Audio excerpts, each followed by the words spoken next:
अस्सलाम वालेकुम नाजरीन, आज हम मौजूद हैं excise and taxation office Lahore में। नाजरीन, आज हम बात करेंगे कि जिन गाड़ियों के मालकान फौत हो जाते हैं तो उनके वारसान गाड़ी या मोटरसाइकिल अपने नाम कैसे ट्रांसफ़र करवा सकते हैं, उसका मुकम्मल तरीक़ेकार जानेंगे। Excise inspector Abdul Waheed Mayo साहब हमारे साथ मौजूद हैं। अस्सलाम वालेकुम सर। वालेकुम अस्सलाम। सर कैसे हैं? मैं ठीक ठाक, आप सुनाएं? ठीक हैं सर, सबसे पहले हमें गाइड करें, अगर किसी गाड़ी का मालिक फौत हो जाए तो उसका बेटा बेटी या उसके जो वारसान हैं वो उस गाड़ी को अपने नाम कैसे करवा सकते हैं। जैसा कि एक्साइज एंड टैक्सेशन डिपार्टमेंट ने अब बायोमेट्रिक का अमल शुरू किया हुआ है, तो बायोमेट्रिक तो उस बंदे की अवेलेबल नहीं होगी, तो उसका जो तरीक़ेकार है काइंडली हमें मुकम्मल गाइड कर।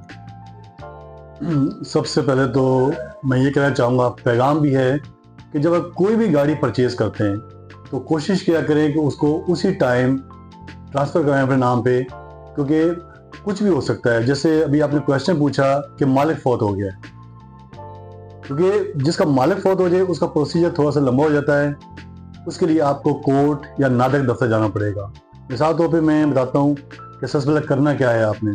एक मिसाल है, ये केस है, अब ये शख्स फौत हो गए हैं। अब जिसने गाड़ी परचेज़ की है वो अपना नाम ट्रांसफ़र कराना चाहता है, लेकिन जब वो एक्साइज में आया कि मेरे नाम गाड़ी ट्रांसफ़र कर दी जाए, एक्साइज ने कहा ये मुमकिन नहीं है क्योंकि आप बंदा फौत हो गया। अब वो करेगा क्या? सबसे पहले वो नादक के ऑफिस जाएगा, वहाँ पे सक्सेशन सर्टिफिकेट अप्लाई करेगा जिसमें पता चलेगा इसके वारसान कौन कौन है। उसके साथ FRC वो अप्लाई करेगा। जब उसे वो सर्टिफिकेट मिल जाएगा उसके बाद उस चीज़ को वो एक्साइज में लेकर आएगा, एक एप्लीकेशन देगा, जितने भी वारसान हैं सबके नाम लिखे जाएंगे। उसके बाद तमाम के तमाम अंदराज होगा, सबकी बायोमेट्रिक होगी। उसके बाद वो जिसको ट्रांसफ़र करना चाहें, चाहे एक बंदे को नुमाइंदा बना लें या वो सारे मिलके बायोमेट्रिक करेंगे और गाड़ी ट्रांसफ़र हो जाएगी। यानी सर, सबसे पहले बंदा एक्साइज एंड टैक्सेशन ऑफिस में जब आएगा तो वो अपने साथ सक्सेशन सर्टिफिकेट और FRC साथ लेके आएगा जी। और सर इसमें हमें ये गाइड करें, अगर वारसान ज्यादा हैं जी और वो उनमें से किसी एक वारिस के नाम गाड़ी ट्रांसफर करवाना चाहते हैं तो उसका क्या प्रोसेस होगा? उसके लिए आपको कोर्ट जाना पड़ेगा, सिविल कोर्ट में। वहाँ पे आप अपना दावा दायर करेंगे कि हम इसको अपना पावर हटाने देते हैं, या हम उसके हक में जिसको वो अपना नॉमिनेट करेंगे अपना राइट सरेंडर करते हैं। उसके बाद कोर्ट फैसला करेगी। जो भी डिसीजन होगा उसे आप एक्साइज डिपार्टमेंट लेके आएंगे, उसकी फिर तस्दीक करेगा एक्साइज डिपार्टमेंट, और उसके बाद उसका अंदराज हो जाएगा और बाद में जो जिसके नाम ट्रांसफर करना चाहे हो सकती है। अच्छा सर, हमें ये गाइड करें, लेट्स सपोज किसी का प्यारा फौत हो गया है, अब वो एक्साइज ऑफिस में आ गया है। एक्साइज ऑफिस में आने के बाद उसको क्या प्रोसेस करना है, उसको किस ऑफिस में जाना पड़ेगा? जी, उसके लिए जैसे मिसाल तौर पे से जब एक सर्टिफिकेट मिल जाता है, FRC मिल जाती है, डेथ सर्टिफिकेट मिल जाता है, उस वजह से एक्साइज ऑफिस आना होगा। वहाँ पे वो एप्लीकेशन लिखेगा कि ये हम इसके वारसान हैं, ये फौत हो चुके हैं और ये नुमाइंदे हैं हमारे।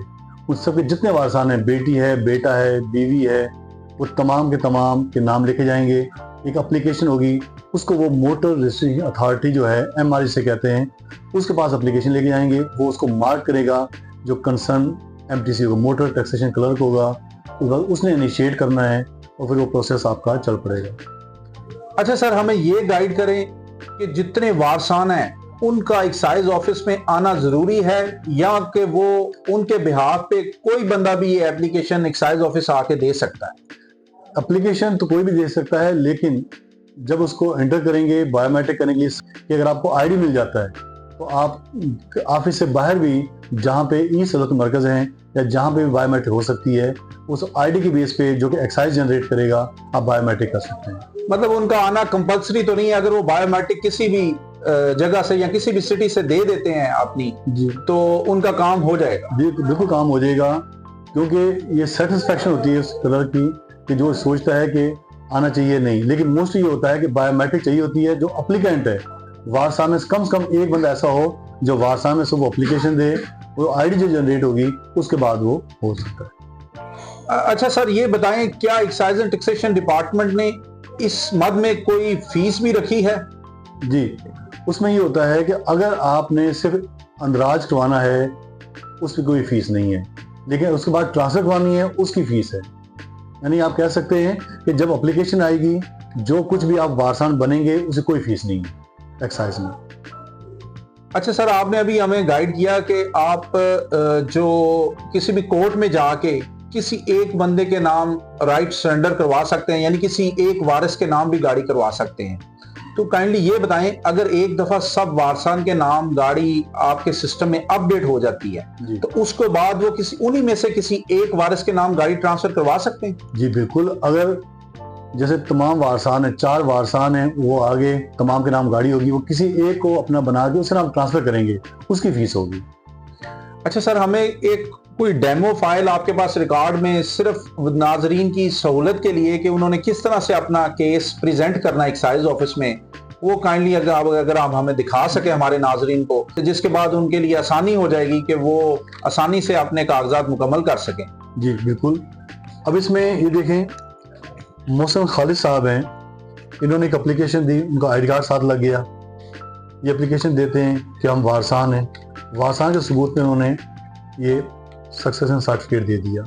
उसके बाद उन्होंने साथ ही 10 सर्टिफिकेट लगा दिया कि हम इसके वारसान हैं। उसके बाद नादरा ही से FRC फैमिली रजिस्ट्रेशन सर्टिफिकेट जारी कर दिया गया और इस तरीके से तमाम चीज़ें आ गई।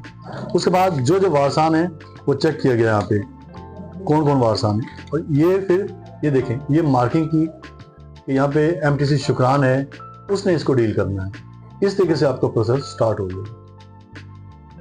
अच्छा सर, काइंडली ये बताएं, एक्साइज एंड टैक्सेशन का क्या लॉ है, कितने दिनों में गाड़ी अपने नाम ट्रांसफर करवा लेनी चाहिए? इसमें एक्साइज के कानून के मुताबिक 30 दिन के अंदर अंदर गाड़ी अपने नाम करवाना ज़रूरी है, और ताकि किसी भी कबाहत से आप बचें। जैसे आप लेन देन करें, कंप्लीट करें, फाइल आपके पास आ जाए, गाड़ी आ जाए, तो कोशिश करें कि उसी टाइम ट्रांसफ़र करवा लें, क्योंकि किसी टाइम भी, जैसे अभी आपने क्वेश्चन भी पूछा कि कोई फौत हो गया तो फिर क्या होगा, उसके लिए तो आपको टाइम बहुत ज़्यादा कंज्यूम होगा, फिर पैसे भी लगेंगे, आपको तमाम इकट्ठा करना मुश्किल होता है। तो ये एक्साइज के लॉ के मुताबिक भी 30 दिन जो है उसके अंदर अंदर ट्रांसफर करना ज़रूरी है।